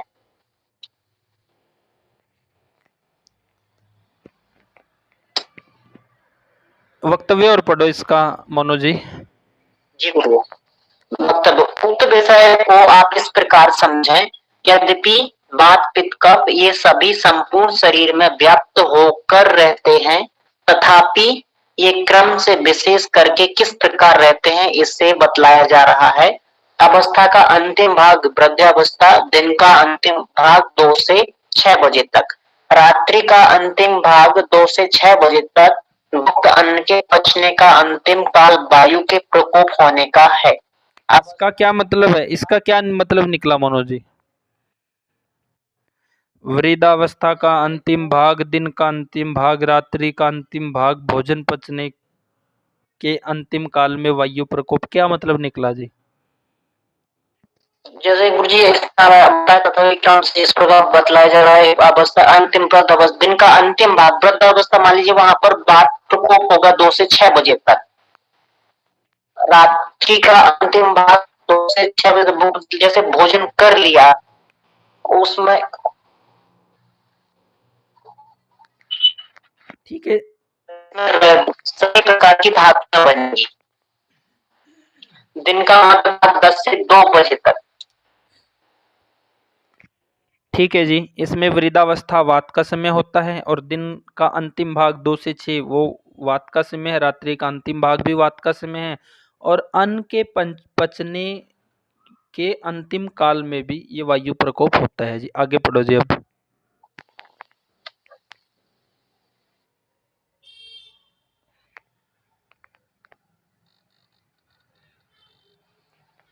आगे पढ़ो मनो जी।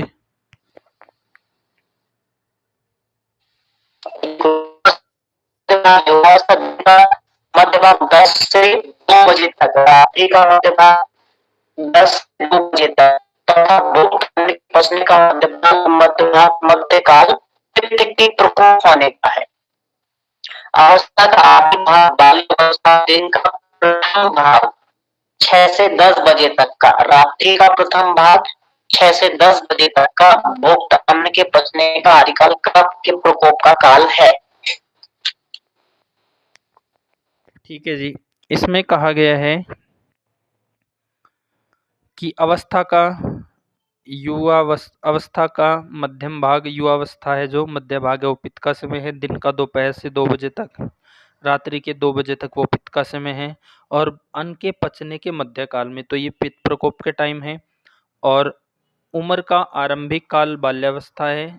6 से 10 सुबह कफ, रात्रि में 6 से 10 कफ का टाइम है और शाम को और ये भोजन पचने के आरंभ में कफ का प्रकोप रहता है। तो ये बता दिया गया है जी कि वात पित्त कफ का काल कौन सा है, कहाँ पे, किस काल में, किस उम्र में, किस समय पे वात पित्त कफ बलवान रहते हैं। जैसे कि इसको हम देखें कि युवा बाल्यावस्था में कफ का काल है जी, कफ का काल। अगर किसी व्यक्ति को मान लो बलगम वाली खांसी हो गई है जी, तो उसमें हम क्या चिकित्सा करेंगे जी बच्चे की? कोई साथी? गुरुजी हाँ जी। इसमें जैसे मान लीजिए इसमें सूखी बाल्यावस्था में तो अगर बलगम वाली खांसी है तो ये सूखी खांसी नहीं है, इसमें सभी प्रकार की गर्म औषधियों वाली चिकित्सा करेंगे।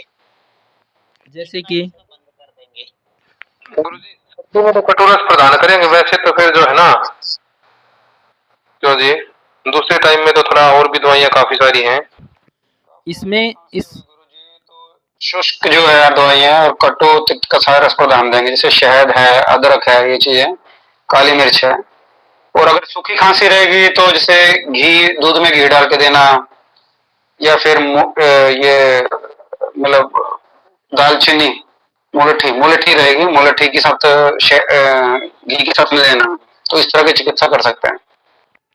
देखो, ये हमारा जन्म से 16 साल तक या कफ के काल में बाल्यकाल है, बाल्यकाल में कफ का काल है जी। इस समय अगर किसी को बलगम वाली खांसी हो गई है, ये तो आप लोगों ने बता दिया जी, बलगम वाली है कि शहद के साथ सीतोपलादी चूर्ण दे दो या कोई भी कफ सिरप दे दो, निकाल के पतला करे। लेकिन आयुर्वेद ऐसा बोलता है कि उम्र के हिसाब से इस समय कफ बलवान है। कफ बलवान है तो कहीं न कहीं अग्नि थोड़ी-सी कम रहेगी। तो बच्चे की अगर इस समय हम खांसी की चिकित्सा कर रहे हैं, तो खांसी के लिए तो आप सब लोगों ने बता दिया कि ये दवाइयाँ दे दो। लेकिन इसके साथ-साथ हमने अपनी मेडिसिन में कोई ऐसी मेडिसिन भी देनी है, जो वहाँ पे अग्निवर्धन का भी काम करे जी।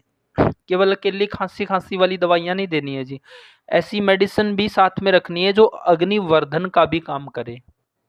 और यही स्थिति अगर पित्त वाले को हो गई है, तो पित्त के काल में क्या है, मान लो बलगम वाली खांसी हो गई है, आप अकेले दवाइयाँ दे के बलगम निकाल दो, बात बन जाएगी। क्योंकि यहाँ पे अग्नि का बल वैसे ही अच्छा रहता है जी।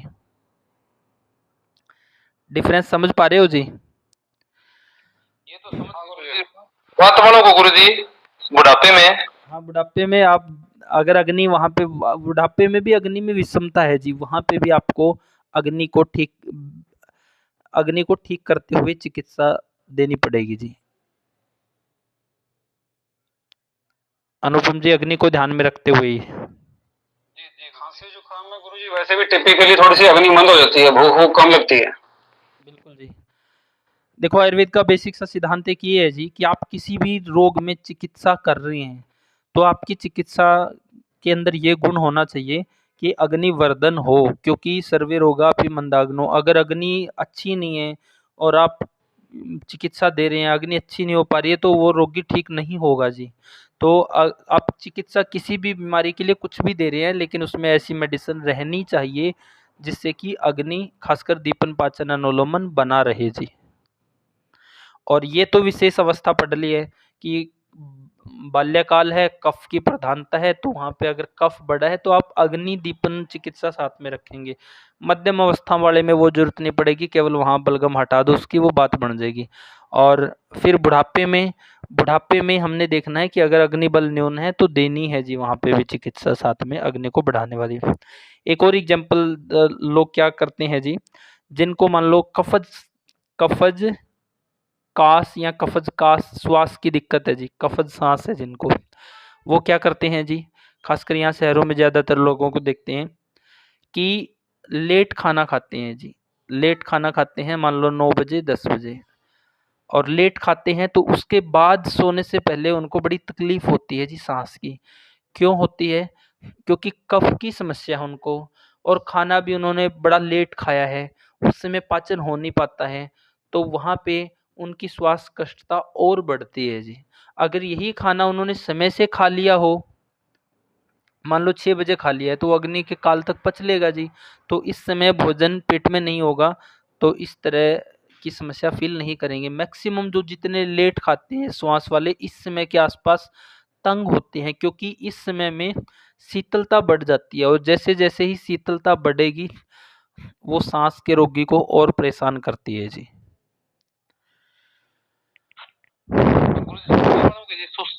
सूखा जो श्वास है, काश है, उनको वो ज़्यादातर 2 से 6 के टाइम में ज़्यादा परेशान रहते हैं जी।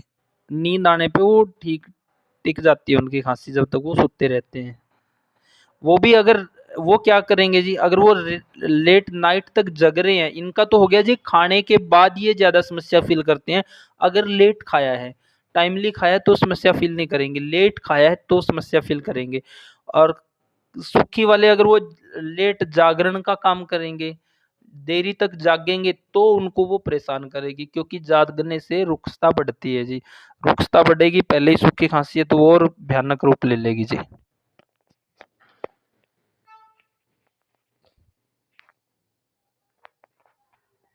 अगला पॉइंट पढ़ दो जी, दोषों का अग्नि पर प्रभाव। जी गुरुजी, दोषों का अग्नि पर प्रभाव। उक्त बात आदि दोषों के प्रभाव वृद्धि से अग्नि जठराग्नि भी दोषों के क्रम, वात दोष से विषम, पित्त दोष से तीक्ष्ण और कफ दोष से मंद हो जाती है, तथा इन तीनों के सम मात्रा में रहने पर अग्नि भी सम प्रमाण में रहती है। मनोज जी क्या कहा गया है, क्या निष्कर्ष निकला? बात दोष में गुरुजी जो जो भी जिसके शरीर में अगर बात दोष प्रबल है या बिगड़ा हुआ, तो उसमें अग्नि विषम रहे, कभी ज्यादा कभी कम। पित्त जिसकी पित्त में जैसे किसी के पित्त के दोष बिगड़े हुए हैं या विषम है, तो उसमें अग्नि हमेशा तीक्ष्ण ही रहेगी, क्योंकि उसमें द्रव्य गुण ये तीक्ष्ण ये सब होने कार्य ये अग्नि को भड़काएंगे। और कफ के कारण अग्नि हमेशा मंद रहेगी, क्योंकि उसमें एक बना हुआ रहेगा, तो वो हमेशा अग्नि को मंद करके रखेगा। और अगर ये सभी सम रहेंगे तो अग्नि भी सम प्रमाण में रहेगी। ठीक है जी, इसमें कहा गया है कि अगर शरीर में वात दोष बड़ा होगा तो अग्नि विषम रहेगी। विषम का में क्या मतलब है जी? हो सकता है एक दिन तो आपको दोनों टाइमली भूख लग जाए, एक टाइम हो सकता है कि सुबह खाया रात तक जरूरत ही नहीं पड़ी है, भूख ही नहीं महसूस हो रही है जी। तो वात दोष बड़ा होने पर शरीर में अग्नि विषम रहेगी। पित्त दोष बड़ा, कफ दोष बड़ा होने पर अग्नि मंद रहेगी जी। कफ के गुण क्या है? गुरु है, पिछल है, स्थूल है, सांद्र अग्नि को मंद करती हैं। और हाँ, और पित्त दोष बड़ा होने पर अग्नि तीक्ष्ण रहेगी जी। और पित्त में भी हम 2 गुण देखेंगे। अगर पित्त का उष्ण तीक्ष्ण गुण बड़े हैं तो अग्नि तीक्ष्ण रहेगी, और द्रव गुण बड़ा है तो यहाँ भी अग्नि मंद रहेगी। तो हम अपनी भूख की स्थिति के हिसाब से ये अंदाजा लगा सकते हैं कि हमारे शरीर में वात बड़ा है कि पित्त बड़ा है कि कफ बड़ा है जी। अगला पॉइंट और पढ़ दो, आखिरी पॉइंट जी, फिर आज की। हाँ जी, छोटा सा क्वेश्चन पूछना चाहता हूँ। हाँ जी। मान लीजिए पित्त में द्रव्य गुण बढ़ा है, तो वहां अग्नि मंद होगी, और पित्त वालों में कब्ज बनने का भी यही कारण होता है, द्रव्य गुण बढ़ना। ना ना ना, पित्त का क्षय हो जाना तब कब्ज होगी जी। अग्नि, देखो 2 चीजें हैं। अब पित्त का द्रव गुण कितना बड़ा है वो उस पर डिपेंड करता है जी। पित्त का द्रव गुण कितना बड़ा है, अगर अत्यधिक बड़ा है तो आपको कब्ज की स्थिति नहीं बनेगी। मोनू जी, लघु गुण भी तो होता है, इस लघु गुण का क्या इसके प्रभाव पड़ेगा कुछ इसका? आपका सवाल अच्छे से समझ नहीं आया। गुलशन जी क्या सवाल है? जो पेट का जो लघु गुण भी तो है ना, भी इसका कुछ प्रभाव पड़ेगा उसके ऊपर, जैसे कब्ज पेट या कुछ? संजय जी इसका जवाब दो, मैं समझ नहीं पाया इनके सवाल को। तो उस केस में कब्ज होगी क्या, उस पे शरीर पे क्या प्रभाव पड़ेगा? लघु गुण का देखो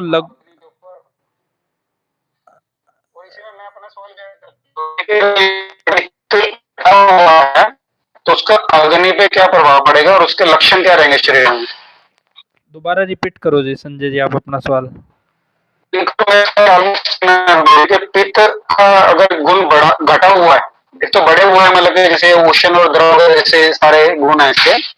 अगर पित्त घटा हुआ शरीर में तो शरीर में लक्षण क्या होगा और उसका अग्नि पे क्या प्रभाव पड़ेगा? ठीक है जी।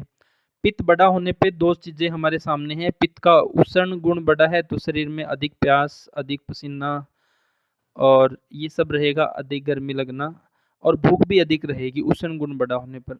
और द्रव गुण बड़ा है तो अधिक प्यास लगेगी और इसमें पाक भी होगा जी आपका, और एसिडिटी इसमें बनेगी। ये रहेगा कि बढ़ने पे। अब हमने देखना है कि उष्ण बड़ा है कि द्रव गुण बड़ा है, कौन सा गुण बड़ा है जी।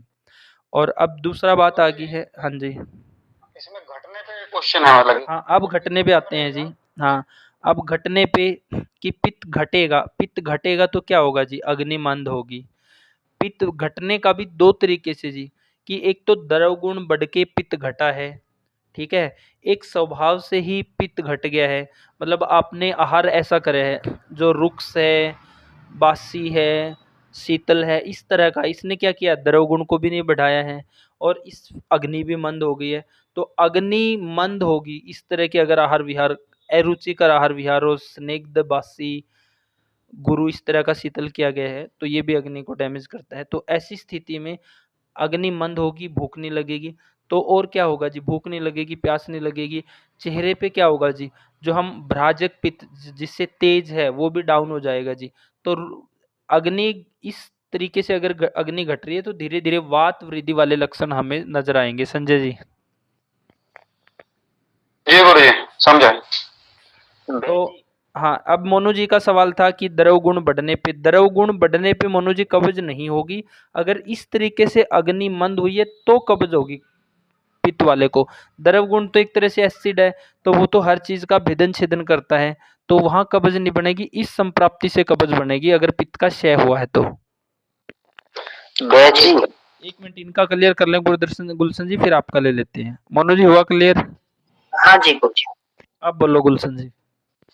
जी जैसे पित्त का एक गुण लघु लघु होता है ना, लघु गुण, तो इसके कारण क्या दिक्कतें आती है शरीर में, ये पूछना चाह रहा था कि इससे भी अग्नि के ऊपर क्या फर्क पड़ता है, ये लघु गुण होता है जो पित्त का। देखो लघु गुण का कई बार ऐसा है, अग्नि आपकी ठीक है लेकिन आप फिर भी लघुता वाला खाए जा रहे हैं। अग्नि तो ठीक है, वो लघु गुण पित्त वाले में इतना प्रभाव नहीं दिखाएगा जब तक अग्नि ठीक है। वात वाले में वो जल्दी प्रभाव दिखाएगा जी।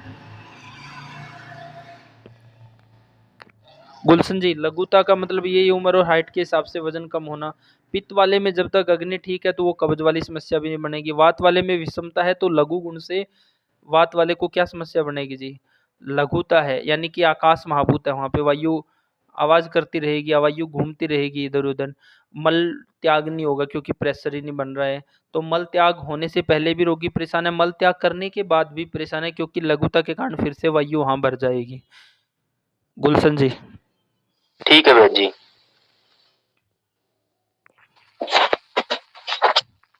अंतिम पॉइंट और पढ़ दो जी, 200 का कोष्ठ पर प्रभाव। जी 200 का कोष्ठ पर प्रभाव। जठराग्नि की भांति कोष्ठ भी वात दोष से क्रूर, पित्त दोष से मृदु एवं कफ दोष से माध्यम रहता है और तीनों दोषों के सम रहने पर भी माध्यम रहता है। क्या कहा गया है मनोज इसमें?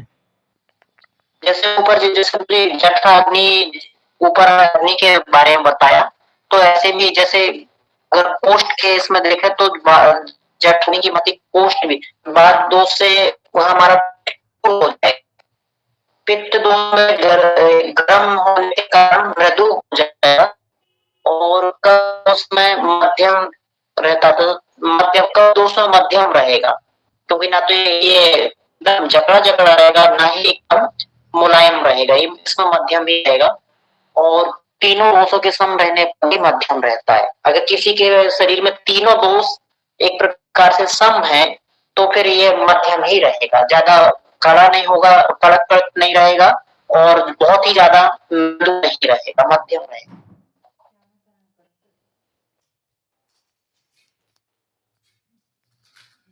जी गुरु जी। ठीक है, जिसमें यही कहा गया है कि शरीर में पित्त दोष बड़ा रहेगा तो पेट है जो मृदु रहेगा, वात दोष बड़ा होगा तो कठोर होगा और कफ दोष यहाँ समता में भी मध्यम रहेगा जी। अब कफ दोष और समता में मध्यम है तो आप डिफरेंस कैसे लगाएंगे कि ये समता में है कि यहाँ कफ के प्रभाव में है, वहां से अग्नि का बल देख लेना है। तो ये 2 पॉइंट दर्शा रहे हैं कि अग्नि का बल और पेट की स्थिति से भी हम अंदाजा लगा सकते हैं कि शरीर में वात पित्त कफ की क्या स्थिति है जी। हाँ, इसमें यही है जी कि इन 2 पॉइंटों में कहा गया है कि हम अग्नि के बल और पेट की स्थिति से भी अंदाजा लगा सकते हैं कि शरीर में वात पित्त कफ की क्या स्थिति है जी। तो अभी आ रही है जी सभी को आवाज़?